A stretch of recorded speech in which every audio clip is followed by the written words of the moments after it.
நீங்கள் பார்த்துக் கொண்டிருப்பது நாட்டுக்கோட்டை நகரத்தார் டிவி.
வைர நகைகளின் வியாபார சாம்ராஜ்யம் KNC டைமண்ட்ஸ்.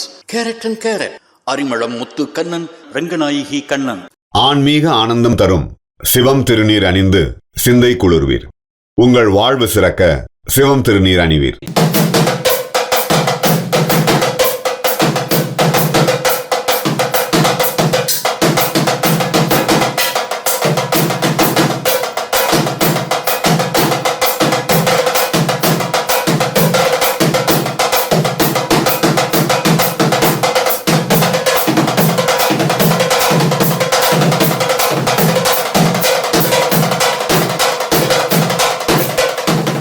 நாட்டுக்கோட்டை நகரத்தார் இணையவழி தொலைக்காட்சி நேயர்கள் அனைவருக்கும் இனிய வணக்கம்.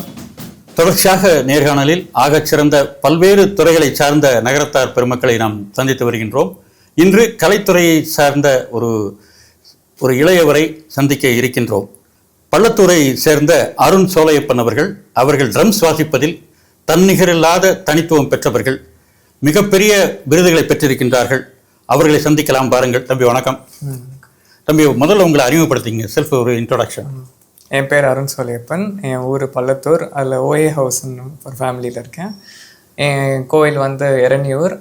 இப்போ நான் கரண்ட்டாக என் மாஸ்டர்ஸ் பண்ணிகிட்ருக்கேன் பாஸ்டனில். Data analytics படிச்சுட்ருக்கேன். அப்புறம் என் காலேஜ் வந்து SVCEயில் படித்தேன். ஓகே தம்பி, உங்களுக்கு நீங்கள் இப்போ ப்ரெசென்ட்டில் ப்ரொஃபஷனலாக பண்ணிட்டு இருக்கக்கூடிய கோர்ஸ் என்ன? இப்போது ப்ரொஃபஷனலாக இப்போ டேட்டா அனலிட்டிக்ஸ் படிச்சுட்ருக்கீங்க. நீங்கள் ட்ரம்ஸில் வந்து நிறைய அவார்ட்ஸ்லாம் வாங்கியிருக்கீங்க. அந்த இன்ட்ரெஸ்ட் எப்படி உங்களுக்கு வந்தது அப்படிங்கிறத பற்றி சுருக்கமாக சொல்லுங்கள். நான் ரொம்ப சின்ன வயசாக ஃபர்ஸ்ட் ஸ்டாண்டர்ட் அப்போ இருக்கும்போது கோயிலுக்கெலாம் போகும்போது அர்த்த ஜாமம் நடக்கும்போது அந்த மிருதங்கம் வாசிச்சுட்டே வருவாங்க. அப்போது நானும் அந்த மிருதங்கம் வாசித்து முடிச்சது கையோடு நான் போய் வாசிக்க அமைச்சிருவேன். அது அப்புறம் டிவியில் ஆட்லாம் வரும்போது சிவமணி சார் அப்போ வாசிச்சுட்டு இருப்பாரு. அதை பார்த்துட்டு நானும் அந்த எல்லா வெசல் பாத்திரத்துலாம் எடுத்து நானும் அதே மாதிரி வாசிக்க ட்ரை பண்ணேன். சரி. அதை பார்த்துட்டு வீட்டில் சரி இவனுக்கு இன்ட்ரெஸ்ட் இருக்கு போலன்னு சிவமணி சாரை கூட்டிகிட்டு போய் பார்த்துட்டு அவர்கிட்ட பேசி சரி அப்படி தான் கிளாஸுக்கு போக ஆரம்பிச்சேன். ஸோ நீங்கள் உங்களுடைய குருநாதர் வேர்ல்டு ஃபேமஸ் சிவமணி சார். ஆமாம், சிவமணி சாரும் அவர் தம்பியும் எனக்கு சொல்லிக் கொடுத்தாங்க. இப்போ எவ்வளோ நாள் அவங்கள்ட்ட ட்ரெயின் பண்ணீங்க? நான் அவங்கள்ட்ட ஒரு 8 வருஷம் கிளாஸ் போயிருந்தேன். இப்போ நீங்கள் என்னென்ன மாதிரி நீங்கள் இதில் வந்து ஒரு ட்ரினிட்டி அந்த மாதிரி அவார்ட்ஸ் எல்லாம் இருக்கும் இல்லையா, அந்த மாதிரி எப்படி சொல்லுவீங்க? அதுக்குன்னு ஒரு எக்ஸாமினேஷன்ஸ்லாம் இருக்கும்ல. என்ன கிரேடு நீங்கள் பாஸ் பண்ணியிருக்கீங்க ப்ரொஃபஷனல் அப்படிங்கிறத பற்றி டீட்டெயிலாக சொல்லுங்கள். ட்ரம்ஸில் வந்து ட்ரினிட்டி காலேஜ் ஆஃப் லண்டன் ஒரு ஸ்கூல் இருக்குது. அதில் வந்து 8 எக்ஸாம் இருக்குது. அந்த 8 எக்ஸாமையும் நான் பாஸ் பண்ணிட்டேன். நான் அப்போது 10th ஸ்டாண்டர்ட் படிக்கும் போதே 8 எக்ஸாமையும் பாஸ் பண்ணிட்டேன். அப்போ இந்தியாவில் one of the youngest drummers to finish 8 grades அப்போ அந்த டைமில். ஓ, இந்தியாவில் one of the youngest drummer. Okay okay, வாழ்த்துக்கள். உங்களுடைய மாஸ்டர் சிவமணி சார் நீங்கள் வாசிக்கிற பார்த்து என்ன சொல்லியிருக்காரு? ஆமாம், அவர் நிறைய வாட்டி எதுவும் பெருசாக பேச மாட்டார். ஒரு கடந்த 2-3 வாட்டி அவர் என்ன சொன்னார்னா ரொம்ப இம்ப்ரெஸ் ஆனார். நல்லா வாசிக்கிற அவர் எப்பயுமே ஒன்னே தான் சொல்லுவார், ப்ராக்டிஸ் ப்ராக்டிஸ் ப்ராக்டிஸ். அதான் செய்வார். ஆமாம், அதான் சொல்லுவார் இல்லையா? அவரும் அதுதான் சொல்லுவார் மேக்ஸிமம். தம்பி, இப்போ வந்து 2 இருக்கு. ஒன்று வந்து ப்ரொஃபஷனலாக டேட்டா அனாலிட்டிக்ஸாக நீங்கள் வந்து படிச்சுட்டு இருக்கீங்க. இது ட்ரம்ஸுங்கிறது வந்து கலைத்துறை சார்ந்த ஒரு விஷயம். இப்போ நீங்கள் ஒரு மியூசிக் டைரக்டர் அந்த மாதிரி ஃபியூச்சரில் வரலாம்னு சொல்லி பிளான் பண்ணுறீங்களா, இல்லை உங்களோட ஃபியூச்சர் எப்படி அமைச்சுக்கணும்னு சொல்லி நீங்கள் பிளான் பண்ணுறீங்க? எனக்கு மண்டே டு ஃப்ரைடே எனக்கு இப்போ வேலைக்கு போகணும். ஆனால் சாட்டர்டே சண்டே நம்மளுக்கு பிடிச்ச மாதிரி ட்ரம்ஸ் வாசிக்கணும்னு தான் என்னோட ஆசை. அதுக்கப்புறம் மியூசிக் டைரக்டர் இல்லைனாலும் நிறைய மியூசிக் டைரக்டர்ஸ் கிட்ட வாசிக்கணும்னு ஆசை இருக்கு. Okay okay okay. உங்களுக்கு காம்போசிஷன்ல எல்லாம் இன்ட்ரெஸ்ட் இருக்கா? சாங் கம்போஸ் பண்ணுறது அந்த மாதிரி விஷயங்கள்ல? நான் நிறைய பேருக்கு பீட்ஸ் வாசிச்சு கொடுப்பேன். நாங்களாம் எங்கள் காலேஜ் ஃப்ரெண்ட்ஸ்லாம் சேர்ந்து ஒரு பேண்ட் ஆரம்பிச்சு இப்போ நாங்கள் அந்த ஒரு ஆல்பம்லாம் கிரியேட் பண்ணி ரிலீஸ் பண்ணியிருக்கோம் ஆக்சுவலி. ஓகே, நீங்கள் அதை வாசிச்சு கொடுப்பீங்க? ஆமாம், வாசிச்சு கொடுத்து. இப்போ உங்களால் வந்து ஒரு சாங் கொடுத்தா அந்த சாங்கை கம்போஸ் பண்ணி ஒரு லிரிக்ஸ் கொடுக்கணும்னு வச்சுங்க, அதை வந்து கம்போஸ் பண்ணி நீங்கள் வந்து ஒரு நல்ல ஒரு சாங்கை கிரியேட் பண்ணி கம்போசிஷனோட பண்ணி கொடுக்க முடியுமா? பண்ண முடியும். இப்போ கூட ரீசெண்டாக என் ஃப்ரெண்டு ஒரு பொண்ணு எழுதியிருந்த ஒரு பாட்டு, அதுக்கு நான் தான் ரிதம் பண்ணி கொடுத்தேன். நீங்கள் தான் ரிதம் பண்ணி கொடுத்தீங்க. இப்போ திரைத்துறையில் சொல்லக்கூடிய ரீ ரெக்கார்டிங் வாசிக்கக்கூடிய அந்த ஆற்றல் உங்கள்கிட்ட இருக்கா? கண்டிப்பாக இருக்கு. இதை தவிர மியூசிக்ல வேற என்ன உங்களுக்கு தெரியும்?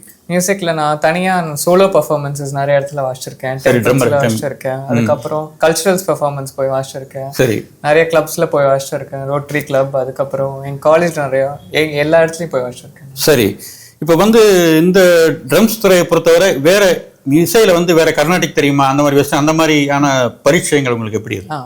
நான் கர்நாடிக்கும் வாசிப்பேன். அதுக்கப்புறம் அது போக நான் மிருதங்கம் கற்றுக்கிட்டேன். என்னோட கர்நாடிக் நாலேஜ் இம்ப்ரூவ் பண்ணிக்கணும்னு. அது போக வெஸ்டர்ன் மியூசிக் கற்றுக்கிட்டேன். லாட்டின் வாசிப்பேன், ஜாஸ் வாசிப்பேன், ஆப்பிரிக்கன் மியூசிக் வாசிப்பேன், வேர்ல்ட் மியூசிக் எல்லாமே வாசிப்பீங்க. கர்நாடக சங்கீதம் பாட தெரியுமா உங்களுக்கு? நீங்க ஒரு சிங்கரா? முன்னாடி பாட்டு கத்துக்கிட்டேன், பட் ஆனா ரொம்ப சின்ன வயசா இருக்கும் போது. ஆனா ட்ரம்ஸ் தான் இப்போ. சரி, உங்களுக்கு இன்னைக்கு இருக்கிற கம்போசர்ல மியூசிக் டைரக்டர்ல யார் உங்களுக்கு ரொம்ப பிடிச்ச மியூசிக் டைரக்டர்னு சொல்லுங்க. எனக்கு எப்பயுமே பிடிச்சது ஏஆர் ரஹ்மான். ஏஆர் ரஹ்மான், அது வந்து எவர் கிரீன். அது எப்பயுமே அன்றும் இன்றும் மாதிரி. சரி, இப்போ அவர்கிட்ட ஒரு வாய்ப்பு அவருடைய படங்களுக்கு வாசிக்கக்கூடிய சந்தர்ப்பம் கிடைச்சா உங்களுக்கு ரொம்ப சந்தோஷம்? ஆமா, கண்டிப்பா.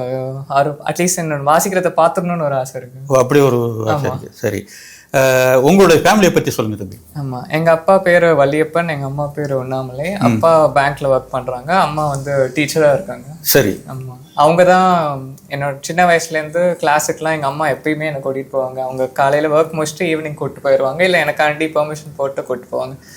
8 years அப்படியே. என் கிளாஸ் வந்து எக்மோர்ல இருக்கும், அது ரொம்ப தள்ளி நாங்க.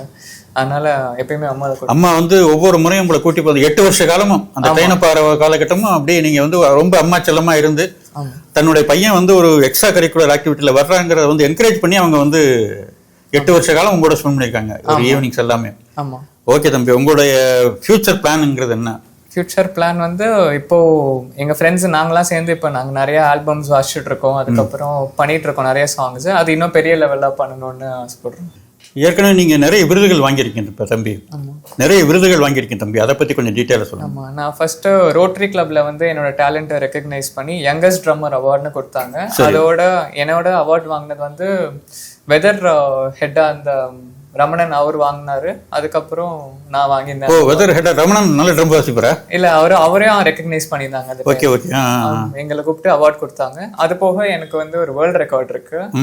அது வந்து லார்ஜஸ்ட் ட்ரம் கிட் ஆன்சம்பிள்னு. அது அட் அ டைம் வந்து 700 ட்ரம்மர்ஸ் சேர்ந்து வாசிச்சோம். அதனால அது வேர்ல்ட் ரெக்கார்டு அது ஒன்று இருக்கு. ஓகே. அதுக்கப்புறம் தேஜோமயான ஒரு இன்ஸ்டிடியூஷன்ல வந்து என்னோட டேலண்ட்டை ரெகக்னைஸ் பண்ணி அதுக்கு ஒரு அவார்ட் கொடுத்தாங்க, யங்கஸ்ட் ட்ரம்மர் அவார்டு. அப்புறம் எம்ஆர்சி நகர்லயும் மை டவுன் மை ப்ரைடுன்னு அந்த ஏரியாவில் இருக்கிற பீப்புள் வந்து அவார்ட் கொடுத்துருக்காங்க எனக்கு. Okay okay okay. யூஸ்வலாக வந்து எல்லாருமே லெஃப்ட் ஹேண்ட் வாட்ச் கட்டிருப்பாங்க, நீங்கள் ரைட்டில் கட்டிருக்கீங்க. அது ஒரு பேஷனா எப்படி? அது சின்ன வயசுலேருந்து அது என்னன்னு தெரியல. யூஸ்வலாக நீங்கள் லெஃப்ட் ஹேண்டரா? நான் ரைட் ஹேண்டர் தான். ஆனால் வந்து உங்களுக்கு வாட்ச் மட்டும் அப்படி கட்டுறது ஒரு பழக்கமா? ஆமா ஆமா. ஓகே, சம்வாட் டிஃபரெண்டா? ஆமா, யூனிக்கா. அது தெரியல, அது யோசிச்சு பண்ணதா என்னன்னு தெரியல. சரி தம்பி, இப்போ இன்னொரு விஷயம் என்னன்னா, நீங்க வந்து உங்க 8 வருஷ காலம் உங்க அம்மா வந்து ஈவினிங் சப்போர்ட் பண்ணி அவர் குருநாதர்கிட்ட அந்த வேலையை கத்துக்கிறதுக்கு, அந்த ஆர்ட்டை கத்துக்கிறதுக்கு அவ்வளவு ஹெல்ப் பண்ணாங்க. நீங்க வந்துட்டீங்க. இப்போ ஒரு யங்ஸ்டரா இருக்கிறவங்க படிப்பு தாண்டி இந்த மாதிரி துறைகளில் ஈடுபடணும்னா என்ன செய்யணும் அப்படிங்கறத பத்தி உங்க எக்ஸ்பீரியன்ஸா சொல்லுங்களேன். என் எக்ஸ்பீரியன்ஸை சொல்லணும்னா இது வந்து எல்லாமே ஹார்ட் ஒர்க் தான். நான் கன்சிஸ்டன்சி ரொம்ப இம்பார்ட்டன்ட். நான் டெய்லி இன்ன வரைக்கும் நான் யூஎஸ்ல படிச்சாலுமே டெய்லி 1 மணி நேரம் இல்ல 1/2 hour வாசிச்சிருவேன் டெய்லி. ஓ, அங்கேயும் இந்த செட்டில் அங்கேயும் இருக்கிற இன்ஸ்ட்ருமெண்ட் வச்சு வாசிப்பேன். இது இருந்தாதான் வாசிக்கணும்னு இல்ல, பில்லோல கூட வாசிக்கலாம், எல்லாமே இருக்குதான் காண்டி இன்ன வரைக்கும் டெய்லி 1/2 hour வாசிப்பேன். அதுல இதுதான் கன்சிஸ்டன்சி, ப்ராக்டிஸ் ரொம்ப மேட்டர். என்னதான் கடவுள் டேலண்ட் கொடுத்தாலும் நம்ம வளர்த்துக்கிறது நம்ம கையில தான் இருக்கு. கண்டிப்பா. அதாவது தொடர்ச்சியா அந்த விஷயத்தை தொடர்ச்சியா செஞ்சுட்டு இருக்கும்போது ஒரு மாஸ்டர் ஆக முடியும். ஆமா ஆமா. ஓகே தம்பி, உங்களுடைய ப்ரொஃபஷனல் வெற்றி பெறவும் இந்த கலைத்துறையில நீங்க ட்ரம்மரா மிகப்பெரிய சிறந்த வாசிப்பாளராக வர்றதுக்கும், அதன் பிறகு வந்து எதிர்காலத்தில் வந்து மியூசிக் டைரக்டர் ஆகணும்னு உங்களுடைய வில்லிங் இருந்தால் அதுவும் சக்ஸஸ் ஆகிறதுக்கும் எங்களுடைய நாட்டுக்கோட்டை நகரத்தார் இணைய தொலைக்காட்சி சார்பாக, நேயர்கள் சார்பாக வாழ்த்துக்கள் தம்பி. இப்போ நேயர்களுக்காக சில பீட்ஸ் நீங்கள் வாசித்து காமிக்க முடியுமா? கண்டிப்பாக. ஓகே, பார்க்கலாம் தம்பி.